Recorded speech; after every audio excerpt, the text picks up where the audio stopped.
தேசத்துக்காய் புலம்புவதற்கு ஆட்கள் இல்லை, கண்ணீர் வடித்து ஜெபிப்பதற்கு ஆட்கள் இல்லை, பாதத்தில் நின்று கதறுவதற்கு ஆட்கள் இல்லை. அவர் தேடி வருகிற பொழுது நீ இல்லை, அவர் ஒன்றை சொல்ல வருகிற பொழுது நீ இல்லை, அவர் பேச வருகிற பொழுது நீ இல்லை, அவர் உன்னிடத்தில் ஒன்றை பகிர்ந்து கொள்ள வருகிற பொழுது நீ இல்லையே.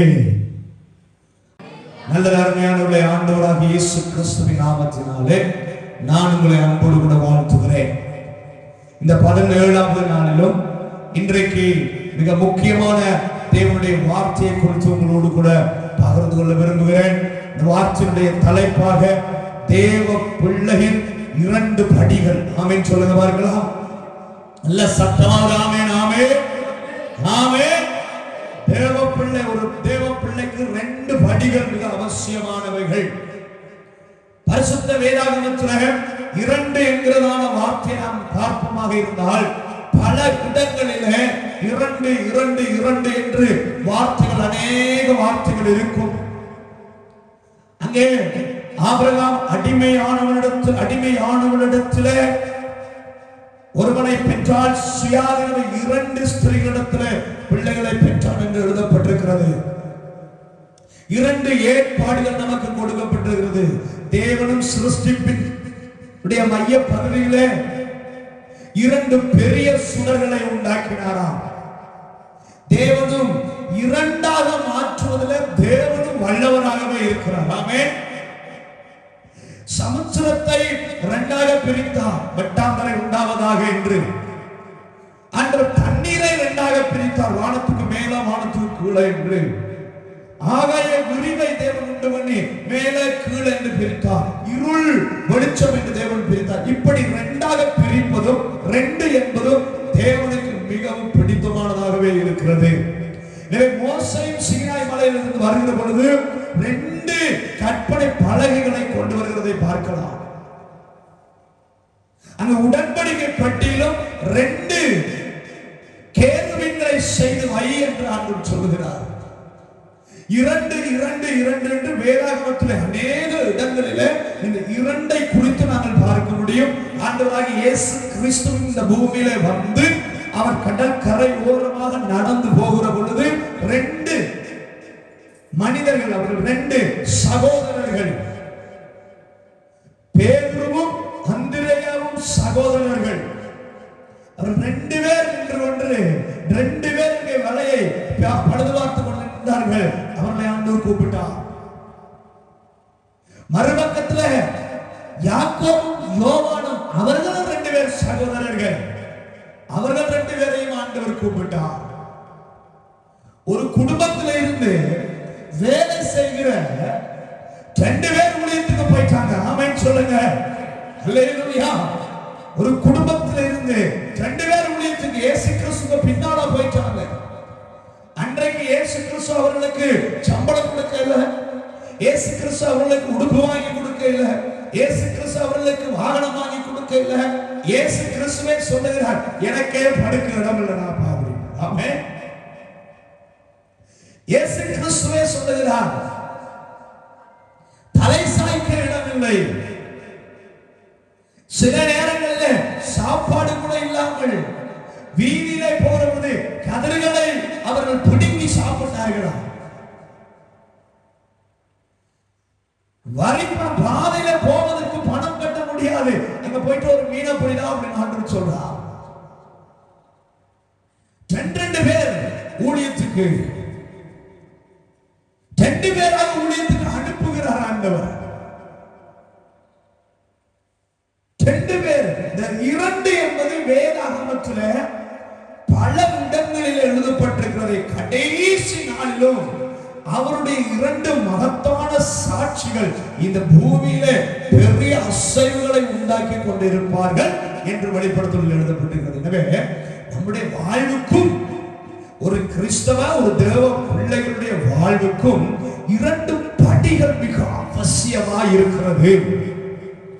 எங்களுடைய வாழ்க்கையில 2 படிகள் மிக அவசியமானவைகள். என்ன பாஸ்டர் அந்த 2 படிகள்? ஏனென்றால் இன்றைக்கு சில நேரங்களிலே ஒரு படியிலே காலை வைத்து ஒரு படியிலேயே அப்படியே நின்று விடுகிறதான, தேங்கி விடுகிறதான ஏராளமான சபைகள், ஏராளமான கிறிஸ்தவ தேவ பிள்ளைகள் தேங்கி நிற்கிறதை பார்க்கக்கூடியதாக இருக்கிறது. எனக்கு அன்பு தேவ பிள்ளைகளே, நான் சொல்ல வருகிற காரியத்தை நன்றாய் கவனித்துக் கொள்ளுங்கள். 2 படிகள் நமக்கு உண்டு. நாம் ஒரு படியில் ஏறுகிறோம், அடுத்த படிக்கு நாம் போக வேண்டும் என்பதை ஒவ்வொரு சபையும், ஒவ்வொரு கிறிஸ்தவர்களும், ஒவ்வொரு தேவ பிள்ளைகளுடைய குடும்பங்களும் புரிந்து கொள்ள வேண்டும். ஆமென். என்ன பாஸ்டர் அந்த 2 படிகள் வாசிக்கலாம். அப்போஸ்தலர் நடவடிக்கைகளின் புத்தகம் 9வது அதிகாரம். அப்போஸ்தலர் நடவடிக்கைகளின் புத்தகத்துக்கு நேராக திருப்பிக் கொள்வோம். 9வது அதிகாரத்துக்கு நேராக. எஸ், அங்கே நாம் எல்லாருக்கும் தெரிந்ததின்படி சவுல் என்கிறதான மனிதனை ஆண்டவர் சந்திக்கிறார். இந்த சவுல் யார்? கிறிஸ்தவர்களை துன்புறுத்தி வந்ததான மனிதன். பல சமயங்களிலே கொலை செய்வதற்கும் காரணமாக இருந்த மனிதன். பல சந்தர்ப்பங்களிலே கிறிஸ்தவர்களை வேதனைப்படுத்தி துன்பப்படுத்தி காட்டிக் கொடுத்து வந்த மனிதன். இப்பொழுதும் கூட அவன் என்ன செய்கிறான் என்றால், சீசரை பயமுறுத்தி கொலை செய்யும்படியாக பிரதான ஆசாரியரிடத்திலே போய் அனுமதியெல்லாம் பெற்றுக்கொண்டு அவன் என்ன செய்கிறான் என்றால், இந்த மார்க்கத்தாராகிய 2ஆம் வசனம், புருஷரையாவது ஸ்திரீகளையாவது பெண்களையாவது தான் கண்டு பிடித்தார், அவர்களை கட்டி எருசலேமுக்கு கொண்டு வரணும், தமஸ்குள்ள ஜெப ஆலயங்களுக்கு நிருபங்களை கேட்டு வாங்கினான். இவற்ற பிளான் அதுதான். கொண்டு வரணும், அவங்களை கட்டி, அது ஆணாயிருந்தாலும் சரி பெண்ணாயிருந்தாலும் சரி, யாரெல்லாம் கிறிஸ்துவை பின்பற்றுகிறார்களோ அவர்கள் எல்லாரையும் பிடித்து அவர்களை கட்டி துன்புறுத்தி அவர்களை சிறையில் அடைக்க வேண்டும், கொலை செய்ய வேண்டும் என்கிற எண்ணத்தோடு புறப்படுகிறான். வேதம் சொல்லுகிறது, அவன் பிரயாணமாய் போய் தமஸ்குவுக்கு சமீபித்த போது, வாசிங்க, வேதம் சொல்லுகிறது 3ஆம் வசனம், தமஸ்குவுக்கு சமீபித்த போது, அவன் பிரயாணமாய் போய் தமஸ்குவிற்கு சமீபித்த போது சடதியிலே வானத்திலிருந்து ஒரு ஒளி அவனை சுற்றி பிரகாசித்தது. வானத்தில் இருந்து ஒரு வெளிச்சம் அவனை சுற்றி பிரகாசித்தது. அவன் தரையிலே விழுந்தான்.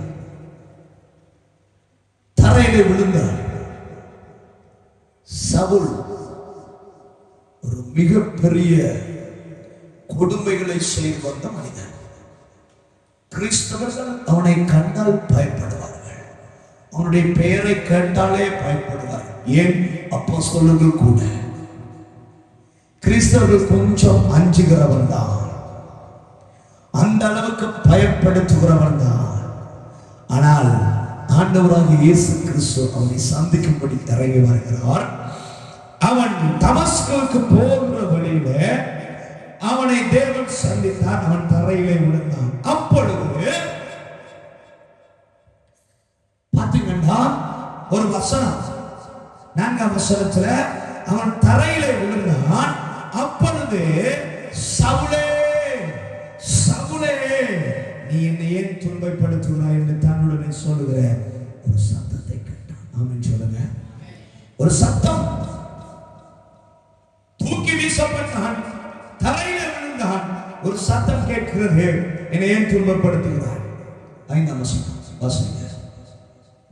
அதற்கு அவன், ஆண்டவரே, அதற்கு கர்த்தர், நீ துன்பப்படுத்துகிற இயேசு நானே, முள்ளில் உதைக்கிறது எனக்கு கடினமாகும் என்றார். அவன் நடுங்கி திகைத்து, ஆண்டவரே, நான் என்ன செய்ய சித்தமாய் இருக்கிறீர் என்றார். அதற்கு கர்த்தர், நீ எழுந்து பட்டணத்துக்குள்ளே போ, நீ செய்ய வேண்டியது அங்கே உனக்கு சொல்லப்படும் என்றார். நல்ல கவனிங்கள். அதுக்கு பின்பதாக இவனுடைய கதை முடிவடைகிறது.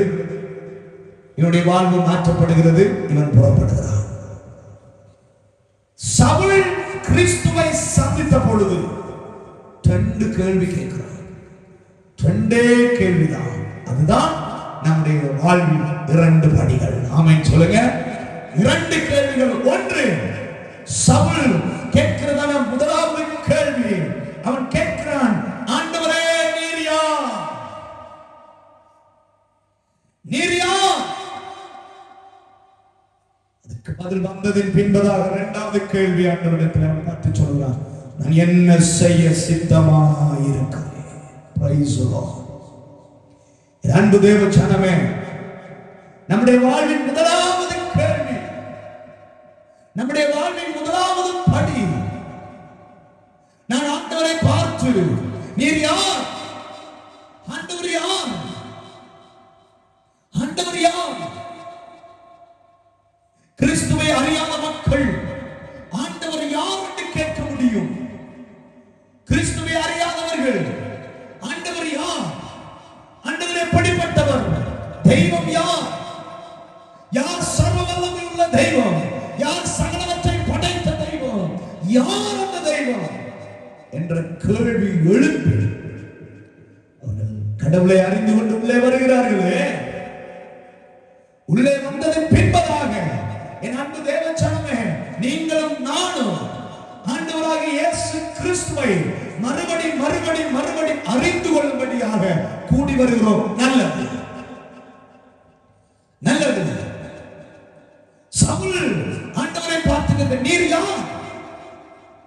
நீர் யார்? உண்மைதான்.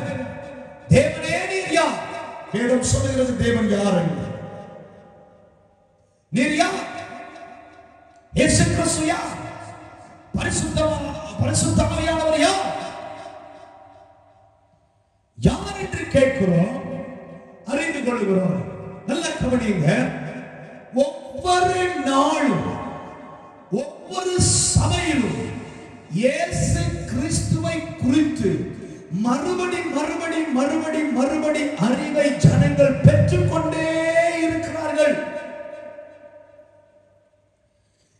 தேவ பிள்ளைகள் மறுபடி மறுபடி மறுபடி தேவனை குறித்த அறிவை பெற்றுக்கொண்டு பெற்றுக்கொண்டு பெற்றுக்கொண்டு பெற்றுக்கொண்டு பெற்றுக்கொண்டு முதலாவது படியில் தேங்கி நிற்கிறார்கள். ஆனால் அதில் ஒரு சில தேவ பிள்ளைகள் மாத்திரம்தான் இரண்டாவது கேள்வி, பிதாவே ஆண்டவரே நான் என்ன செய்ய சித்தமாயிருக்கிறேன். அல்லேலூயா. இரண்டாவது கேள்வி, எந்த சபை மக்கள், எந்த தனி மனிதன், எந்த கிறிஸ்தவன், எந்த தேவ பிள்ளை இந்த இரண்டாவது கேள்விக்குள்ள வருகிறீங்களோ, அன்றிலிருந்து உங்களுக்குள்ள தேவன் கிரியை செய்ய ஆரம்பிக்கிறார். அல்லேலூயா. முதலாவது கேள்வி என்ன? தேவனே யார்? அன்று வெளிப்படுத்த சித்தமாயிருக்கிறார். சவுலுக்கு ஆண்டவர் சொல்லுகிற பதில் என்ன தெரியுமா? ஆண்டவரை நீர் யார் என்று கேட்டவுடனே சவுலுக்கு சொல்லுகிறதான பதில் என்ன தெரியுமா? அதற்கு அவன், 5ஆம் வசனம், அதற்கு அவன், ஆண்டவரே நீர் யார்? அதற்கு கர்த்தர், நீ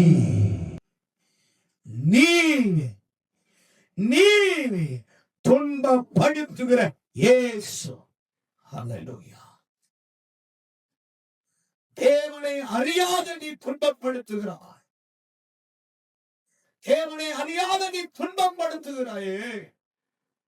அந்த இயேசு சபையை பார்த்து சொல்லுகிறேன், தேவனை அறிந்த நீ துன்பப்படுத்துகிறாயே. அந்த இயேசு, இயேசுவை அறிந்த நீ, சபையிலே இருக்கிற நீ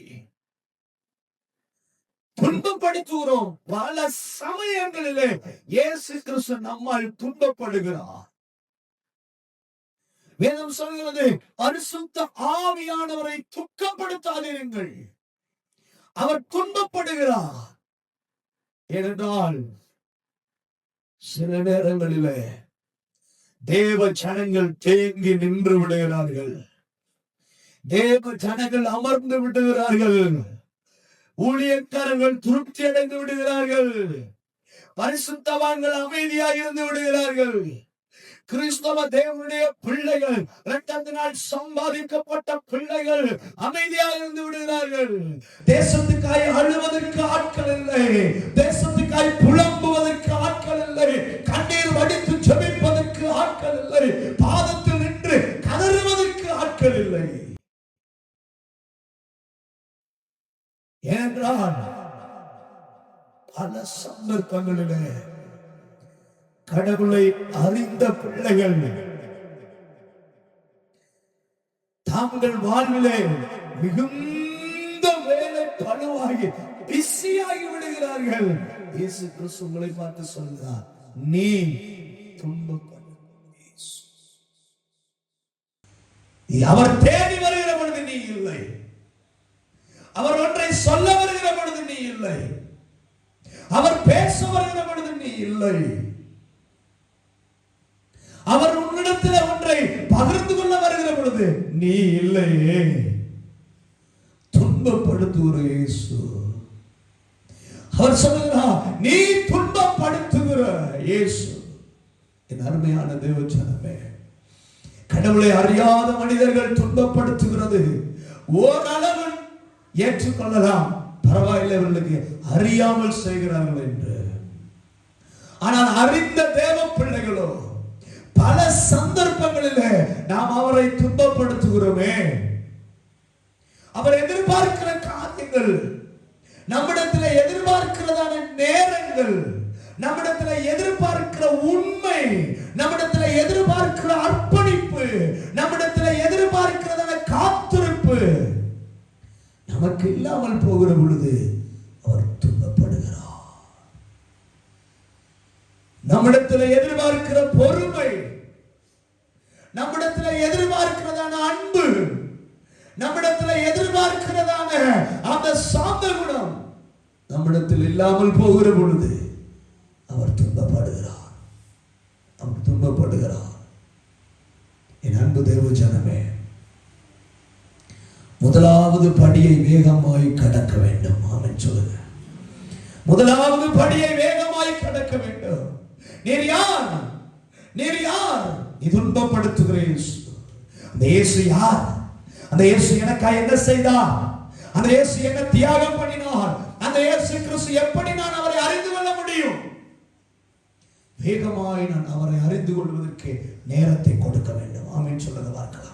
வேகமாய் நான் அவரை அறிந்து கொள்வதற்கு, வேகமாய் நான் அவரை புரிந்து கொள்வதற்கு, வேகமாய் அவரை குறித்து நான் கற்றுக்கொள்வதற்கு, வேகமாய் நான் ஆண்டவருடைய வேதத்தை வாசிப்பதற்கு நான் நேரத்தை கொடுத்து, ஆண்டவரே முதலாவது படி, முதலாவது படியில ஆண்டவரே எத்தனை நாட்கள் செலவழிக்க போகிறோம், முதலாவது படியில எத்தனை வருஷங்களை செலவழிக்க போகிறோம் வாசிக்கலாம். 1 யோவானின் புஸ்தகம் 5வது அதிகாரம் 20வது வசனத்துக்கு நேராக வேதாகமத்தை திருப்பிக் கொள்ளலாம். 1 யோவானின் புஸ்தகம் 1 யோவான் 5வது அதிகாரத்தினுடைய 20வது வசனத்தை வாசிக்கலாம். 5:20 வாசிங்கள்.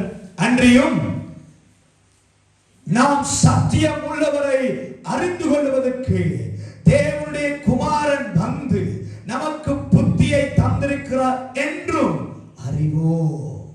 வாசிங்க.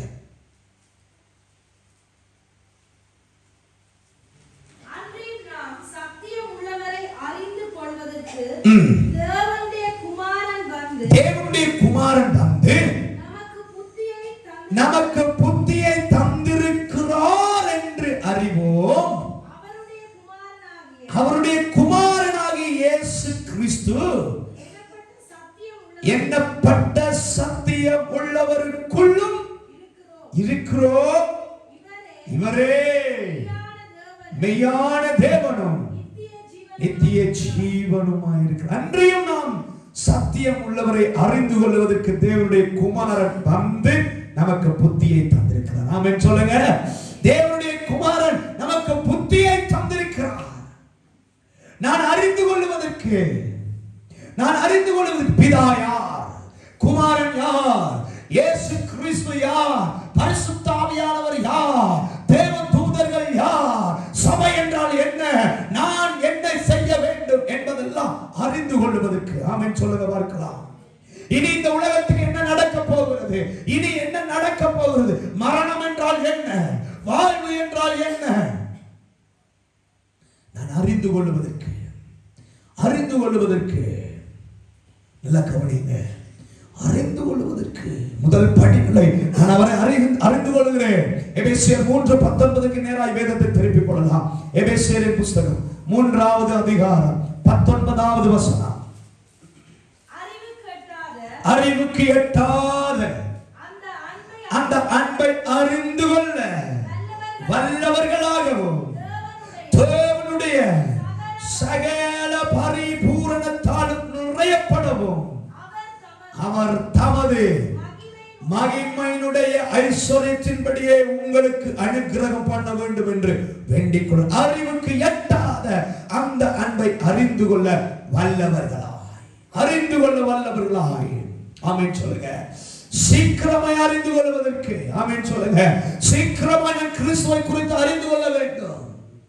25 வயதுல இங்க இருந்து கனடா, ஜெர்மன், சுவிஸ் எல்லாம் போகிறாங்க. போன உடனே அந்த மொழியை கற்றுக்கொள்ள வேண்டும். அங்க போன உடனே அந்த மொழியை கற்றுக்கொள்ள வேண்டும். ஒருவேளை இங்கு கற்றுக்கொள்ள வேண்டும், இங்கு கற்றுக்கொள்ளாமல் ஒருவேளை தவறிவிட்டால் அங்கு போய் கற்றுக்கொள்ள வேண்டும். இப்பொழுது கற்றுக்கொள்ள போகிறார். 1 வருஷம், 2 வருஷம், 3 வருஷம், 4 வருஷம், 5 வருஷம், 15 வருஷம். ஆமென் சொல்லுங்க. ஞானஸ்நானம் எடுத்து எத்தனை வருஷம்? 15 வருஷம்.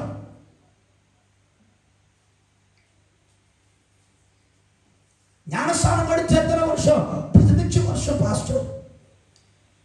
எத்தனை ஆத்துமாக்களுக்கு சுவிசேஷம் சொல்லி இருக்கிறீங்க? ஹல்லேலூயா. எத்தனை பேருக்கு ஆண்டவரை பற்றி சொல்லி இருக்கிறீங்க? எவ்வளவு சுவிசேஷம் சொல்லி இருக்கிறீங்க? எவ்வளவு அர்ப்பணிப்போடு செயல்பட்டு இருக்கிறீங்க? எவ்வளவு நேரம் ஜெபிக்கிறீங்க? எவ்வளவு நேரம் பைபிள் வாசிக்கிறீங்க?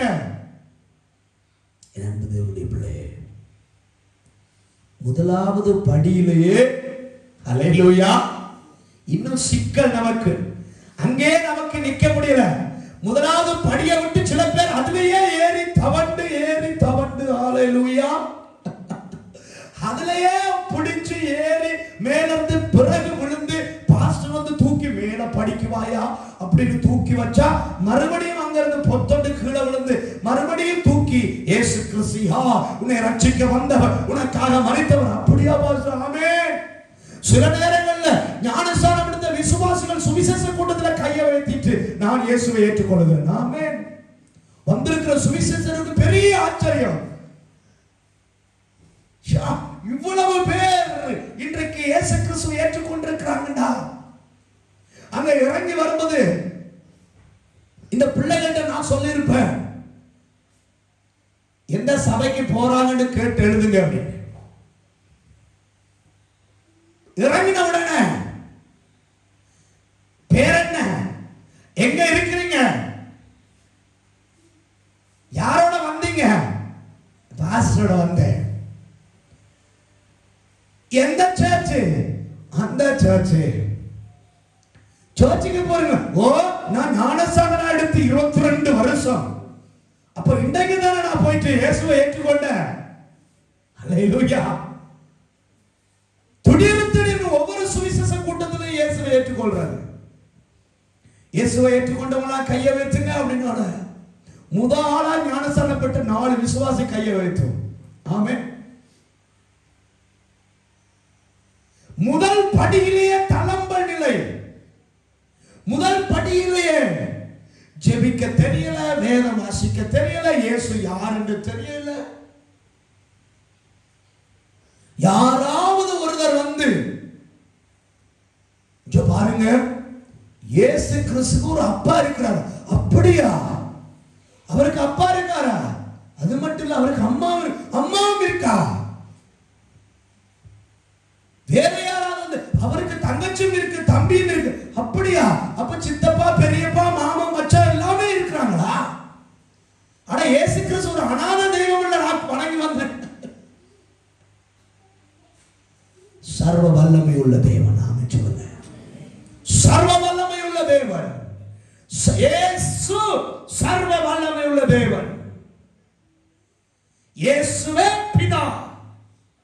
பிதா என்றால் அவரே தம்மை தாமே மனுஷனாக இந்த பூமிக்கு வருவதற்காக அவர் இந்த பூமியிலே மனுஷனாய் பிறந்தார். இயேசு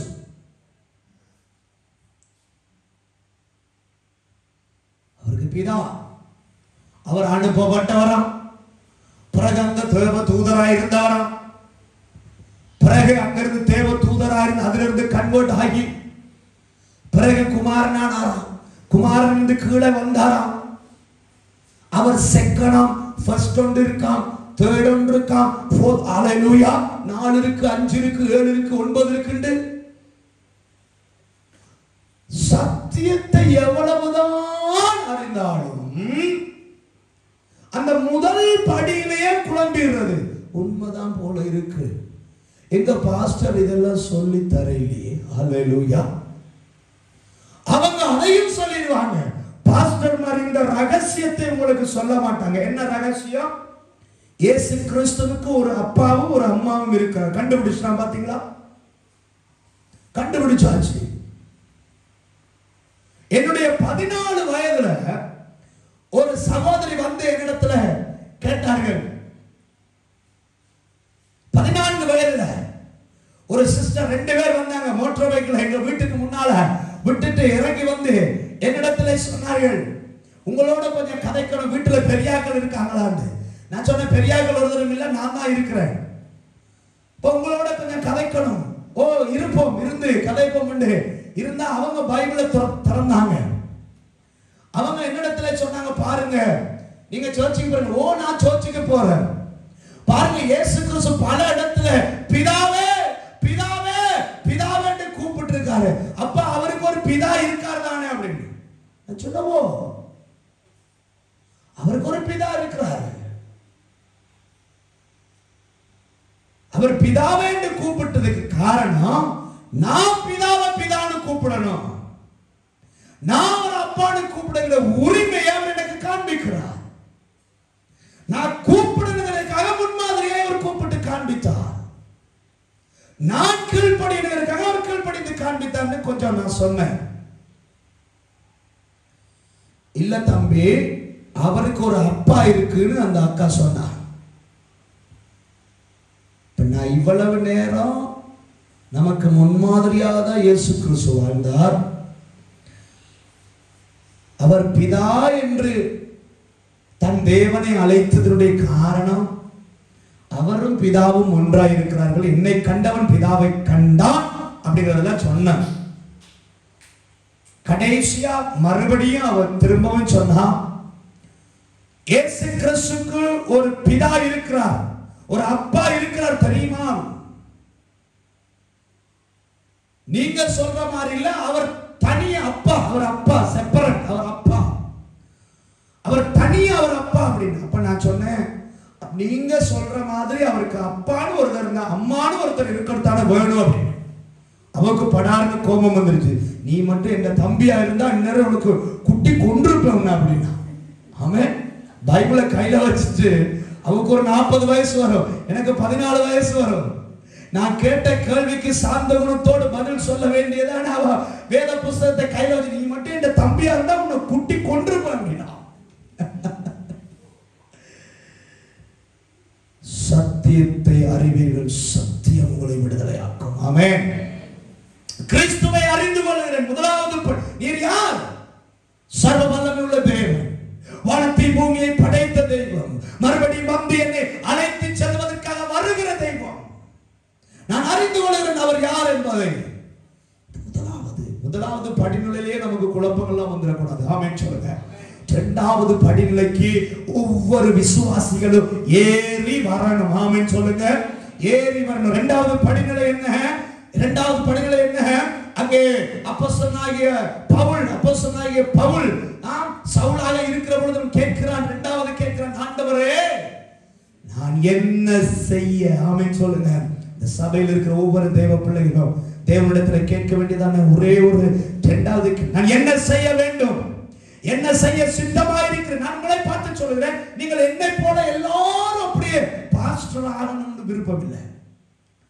நல்ல கவனிங்க, எல்லாரும் பாஸ்டர் ஆக தேவையில்லை, அது தேவனுடைய விருப்பமும் இல்லை. எல்லாரும் எல்லாத்தையும் விட்டுட்டு அப்படியே ஃபுல் டைமா வந்து பாஸ்டர் ஆக இல்லை. எல்லாரும் தேவ சித்தத்தை செய்யணும். சிலரை அவர் தீர்க்கதரிசியாய், சிலரை சுவிசேஷகராய், சிலரை மேய்ப்பராய், சிலரை அப்போஸ்தலராக, சிலரை அவர் போதகர்களாக, சிலரை சிலரை சிலரை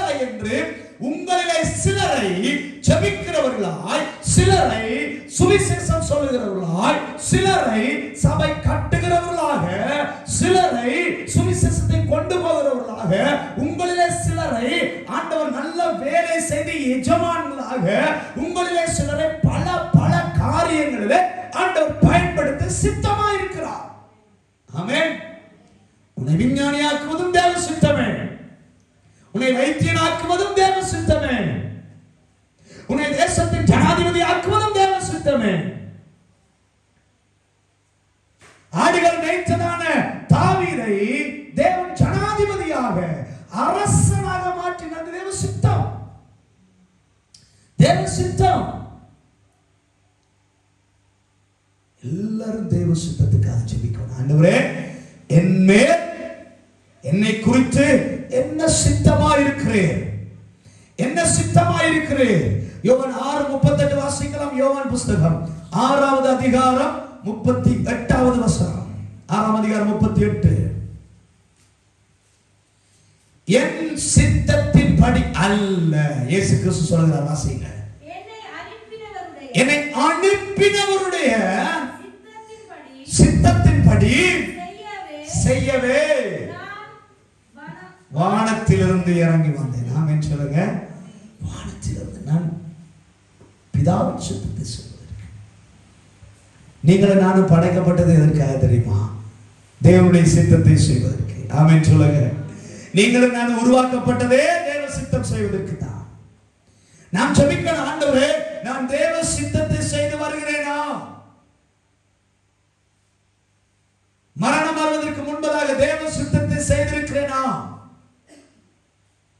தேவ சித்தம், தேவ சித்தத்தை செய்வதற்கு தேவன் என்ன, நான் என்ன செய்ய வேண்டும்?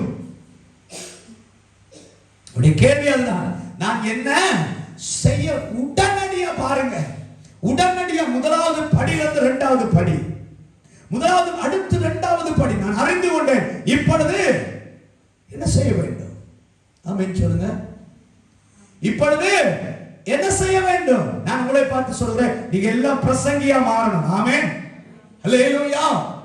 சில நேரங்களில் அது தெருவில் இருந்து பிரசங்கம் பண்ணலாம், சில நேரங்களில் உங்க வீட்டில இருந்து நீங்க பிரசங்கம் பண்ணலாம், சில நேரங்களில் நீங்க பஸ்ல பிரசங்கம் பண்ணலாம், சில நேரங்களில் நீங்க ட்ரெயின்ல பிரசங்கம் பண்ணலாம், சில நேரங்களில் நீங்க சந்தையில பிரசங்கம் பண்ணலாம், சில நேரங்களில் சபையில பிரசங்கம் பண்ணலாம். ஆனால் பிரசங்கம் பண்ணுகிறவர்களாய் மாறணும்.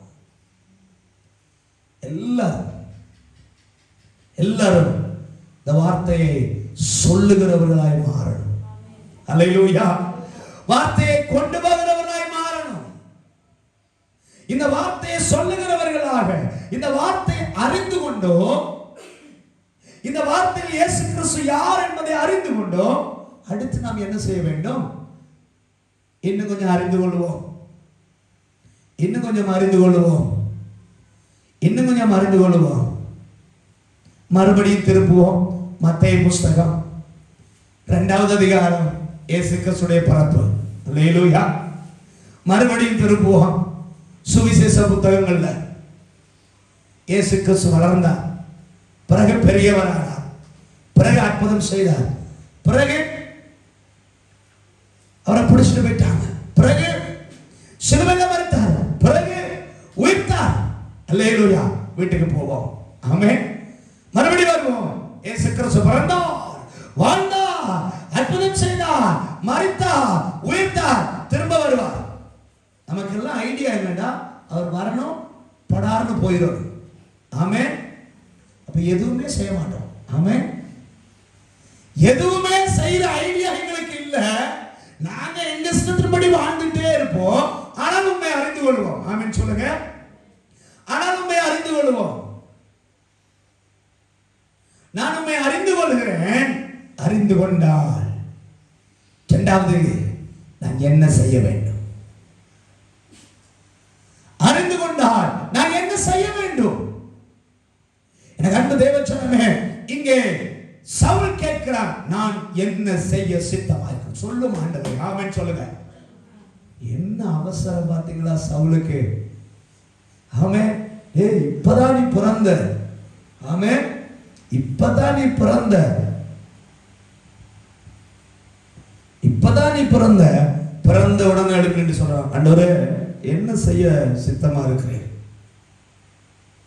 நீ போ, உனக்கு எல்லாம் சொல்லப்படும். Praise the Lord. உனக்கு எல்லாம் சொல்லப்படும், நீ போ. என்ன ஒரு அழகான கேள்வி தெரியுமா? அற்புதமான கேள்வி. பிறந்த உடனே எழுப்பி கேட்கிறான், என்ன ஆண்டவரே செய்ய சித்தமா இருக்கிறேன்? உடனடியாக அதே போலதான் சமாரிய பெண். ஆமென். இப்பதான் தண்ணி எடுக்க குடத்தோட வந்தா, இன்னும் தண்ணி எடுக்க இல்லை. இயேசு கிறிஸ்து அவளோடு பேசிக் கொண்டிருக்கிறார். இயேசு கிறிஸ்து தான் மேசியா, இவர்தான் ரட்சகர் என்று கண்டுட்டா. ஓகே, வேதம் சொல்கிறது அந்த குடத்தை அங்கேயே வைத்து விட்டு ஊருக்குள்ள போயிட்டாவா. ஆமென் சொல்லுங்க. இப்பதான் பிறந்தா, இப்பதான் அறிந்து கொண்டா, தண்ணி எடுக்க தான் வந்தா. தண்ணி எடுக்க வந்தவள் தண்ணி எடுத்துட்டு போகவே இல்லை. ஆமென். அப்ப தன்னுடைய வேலை, தன்னுடைய காரியம் என் சித்தம் அல்ல, என் சித்தம் அல்ல, உம்முடைய சித்தம், உம்முடைய சித்தம். இன்னொரு கொஞ்ச நேரத்தில் இயேசு கிறிஸ்து போயிடுவார். வேகமா இந்த கிராமத்துக்கு மக்களுக்கு காட்டணும். அது முக்கியமா, நான் தாகத்துக்கு தண்ணீர் குடிப்பது முக்கியமா? அதே அதிகாரத்தில் இயேசு கிறிஸ்து சொல்லுகிறார் பாருங்க, அழகாக ஒரு வசனம் சொல்லுகிறார் இயேசு கிறிஸ்து, எனக்கு போஜனம் பிதாவினுடைய சித்தத்தை செய்வதே. ஆமென் சொல்லுங்க. என்னுடைய போஜனம் அதுதான். 4:34 வாசிங்க. இயேசு கிறிஸ்து அவர்களை நோக்கி, யோவான் 4:34, நான் என்னை அனுப்பினவருடைய சித்தத்தின்படி செய்து அவருடைய கிரியையை முடிப்பதே என்னுடைய போஜனமாய் இருக்கிறார் சொல்கிறார்.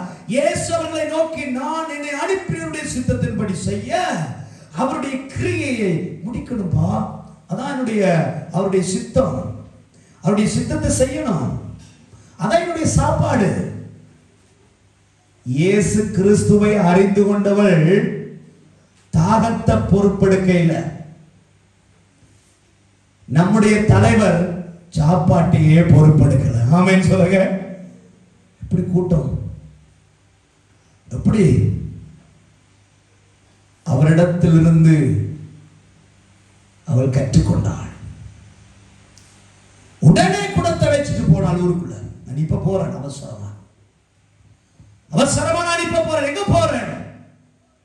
நீர் மேசியா என்று ஊருக்குள்ள போய் சொல்லி ஊரை கூட்டிக் கொண்டு வந்தானே. நம்பு தேவ ஜனமே, நான் முதல் படியிலேயே நின்று தளம்பி தளம்பி தளம்பி தளம்பி நிற்பது நிர்மூலமாகாது இருப்பது கிருபை கிருபை கிருபை கிருபை முதல் படியிலேயே நின்று கொண்டிருந்தால், சில பேருக்கு கிருபை போன பிறகு இன்னும் படிச்சிட்டு இருக்காங்க. கிருபை கிருபை கிருபை, அவங்க மேல கிருபை இல்ல. இன்னும் கிருபை கிருபை முதல் படியிலே. நல்லது, கிருபை தேவை, கிருபை நமக்கு அவசியம். கர்த்தர் கிருபை கொடுக்கிறதே காரணம். முதல் படியில ஏறி இரண்டாவது படிக்குமா, இரண்டாவது படிக்கு வா என்று ஆண்டவர் கிருபை கொடுக்கிறார். அதான் கிருபை. இப்ப இரண்டாவது படியில வந்து நின்று நான் சொல்ல வேண்டியது, ஆண்டவரே இப்படி சித்தம் என்ன, நான் என்ன செய்ய வேண்டும்? ஒவ்வொரு தேவ ஜனங்களும் நான் என்ன செய்ய வேண்டும் என்றால், ஆமென் சொல்லுங்க, நான் என்ன செய்ய வேண்டும் என்றால், கிளிநொச்சியில் இருக்கிறதான கிறிஸ்தவர்கள், நான் என்ன செய்ய வேண்டும் என்றால், நான் என்ன செய்ய வேண்டும் என்றால் 15 நாள்ல 15 பேருக்கு சுவிசேஷம் சொன்னா கிளிநொச்சியில் இருக்கிற சகல மக்களுக்கு சுவிசேஷம் போயிடும். ஆமென்.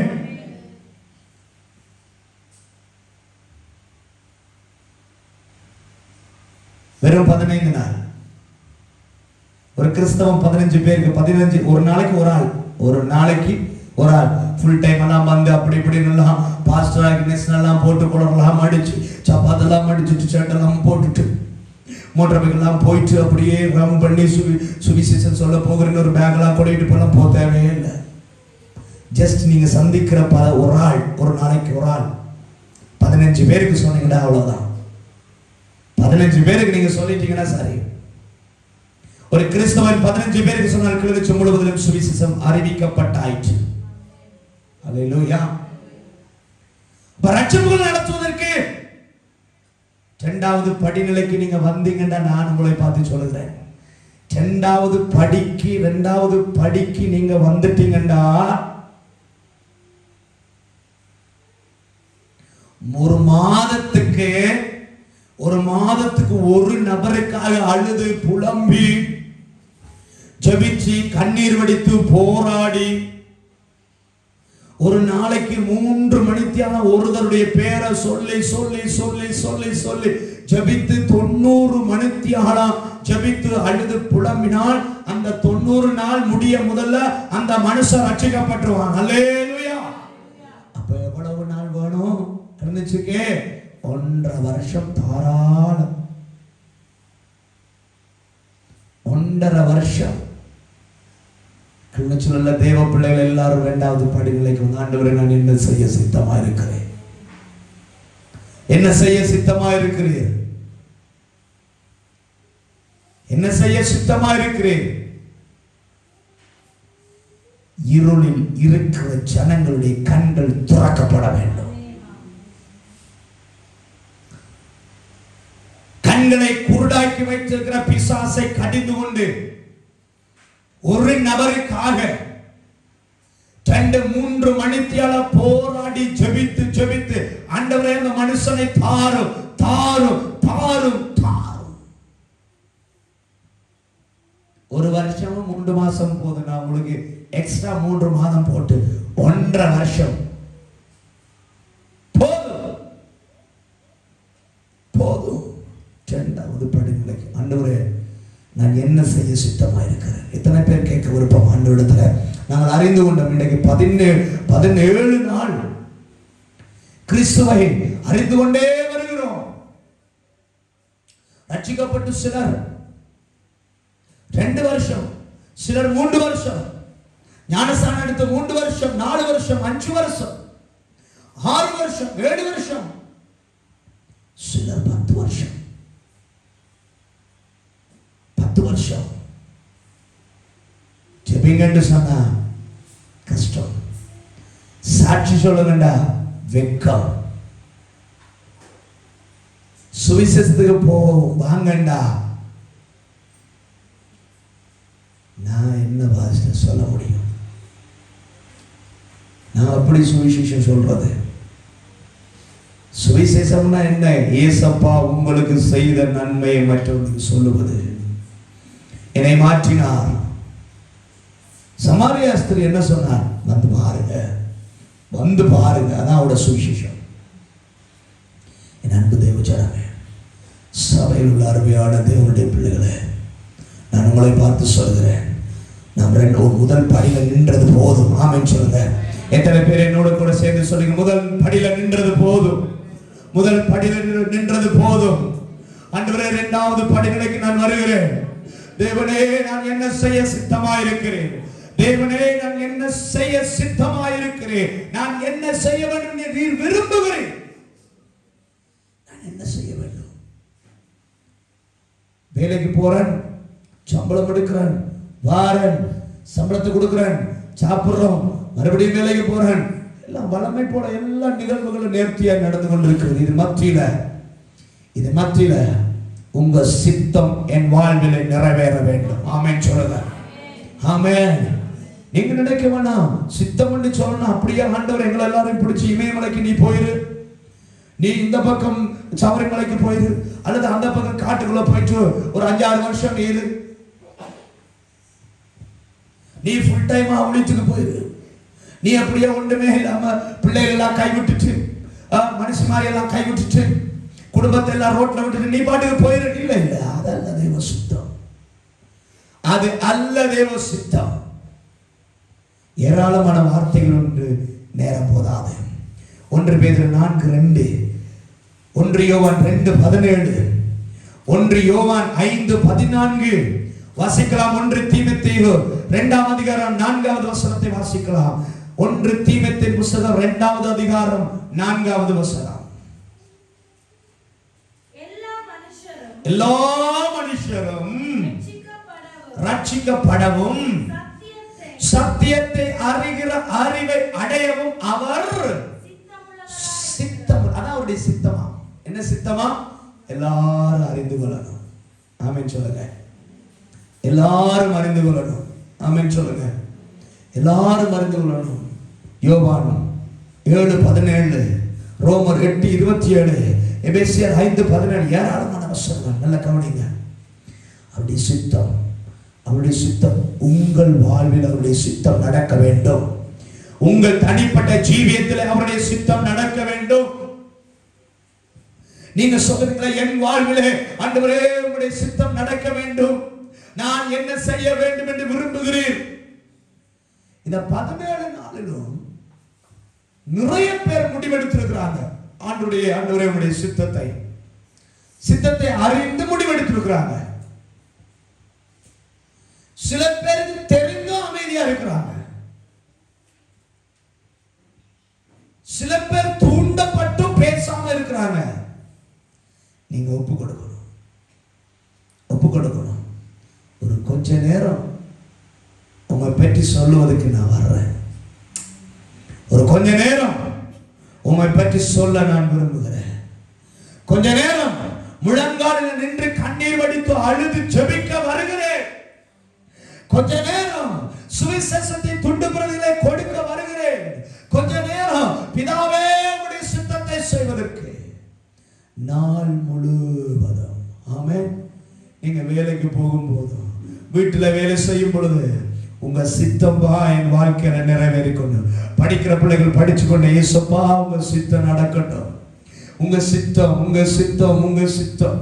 சித்தம் என் வாழ்விலே நிறைவேறட்டும் என்று நான் சொல்ல நம் வாழ்விலே பரலோகத்தில் நடக்கிறது போல நம்முடைய வாழ்வில் நடைபெற ஆரம்பிக்கும். ஆமென்.